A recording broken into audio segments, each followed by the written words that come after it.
ముఖ్యమంత్రి గారు మీరు పాకిస్తాన్ కోడలికి బ్రాండ్ అంబాసిడర్ చేయొచ్చు, కానీ అదే మన పివి సింధు ఒలింపిక్ లో సెకండ్ మెడల్ తీసుకొని వచ్చిన ఫస్ట్ లేడీ.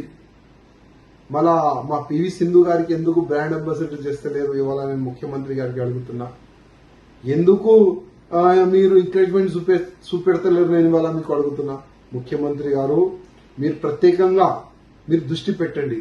ప్రతి ఒక్క స్పోర్ట్స్ కాంప్లెక్స్ గానీ డెవలప్ చేయండి, స్పోర్ట్స్ గ్రౌండ్ గానీ డెవలప్ చేయండి. ఇవాళ పివి సింధు మన తెలంగాణ అమ్మాయి, మన భారతదేశానికి మంచి పేరు తీసుకొని వచ్చింది. అదేవిధంగా మన తెలంగాణ కూడా మంచి ఒక పేరు వచ్చింది.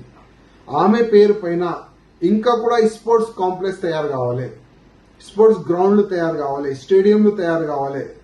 మీరు ఒక్క చూపు స్పోర్ట్స్ మ్యాన్ పైన గానీ స్పోర్ట్స్ పైన గానీ పెడితే మన తెలంగాణ నుంచి చాలా మంచి మంచి